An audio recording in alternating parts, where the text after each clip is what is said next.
ওকে যদি আমি এখন ডাক দিয়ে একটা দাও দিয়ে কোপ দিয়ে ডান পা কেটে দিই, আপনারা আমাকে ছাড় দিবেন? ছাড় দিবেন না। আপনারা কি করবেন? আপনারা আমাকে জেলে ভরে দিবেন, আমার নামে মামলা হবে। ছোট্ট একটা কথা বলে শেষ করব।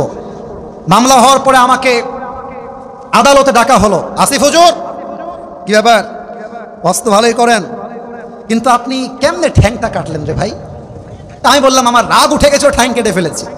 তো বাংলাদেশের যেই সুপ্রিম কোর্ট কিংবা আইনের যেই নিয়ম আছে, সেই নিয়মে আমার শাস্তি হলো 10 লক্ষ টাকা আর 1 বছরের জেল।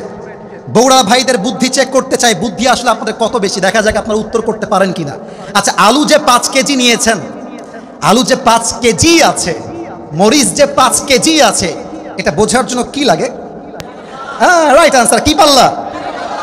এখন আমার বিচারটা সঠিক মাপে হলো কিনা এটা বোঝার জন্য একটা কাজ করে, দাড়িপাল্লা নিয়ে আসেন, ওর ডান পা যে কাটছি দাড়িপাল্লার ডান দিকে দেন, 10 লাখ টাকা জরিমানা, 1 বছরের জেল বাম পাল্লায় দেন।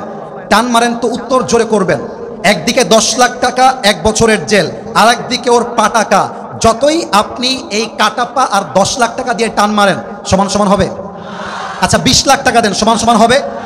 কোরআন কি বলছে দেখেন, কোরআন বলছে চোখের বদলে চোখ, হাতের বদলে হাত, নাকের বদলে নাক, চোখের বদলে চোখ, পায়ের বদলে পা, জানের বদলে জান, ঠিক কিনা বলে? এবার ওর ডান পা আমি কেটে দিয়েছি, আপনি আইন করে আমার ডান পা কেটে দেন। দাড়িপাল্লার ডান দিকে ওর ডান পা দেন, দাড়িপাল্লার বাম দিকে আমার ডান পা দেন। এবার টান দেন, দেখবেন দুইটা সমান সমান হয়ে গিয়েছে। ওয়ামান হাকামা বিহি আদালা। আর আল্লাহর জমিনে ইনসাফ কায়েম করতে চাইলে পাশ্চাত্যের আইন দিয়ে চলবে না। আল্লাহর জমিনে ইনসাফ কায়েম করতে হলে আল্লাহর কোরআন দিয়ে রাজ কায়েম করতে হবে, ঠিক কিনা বলে? আল্লাহ সেই বাংলাদেশ গড়ার তৌফিক দান করুক, সবাই আমিন।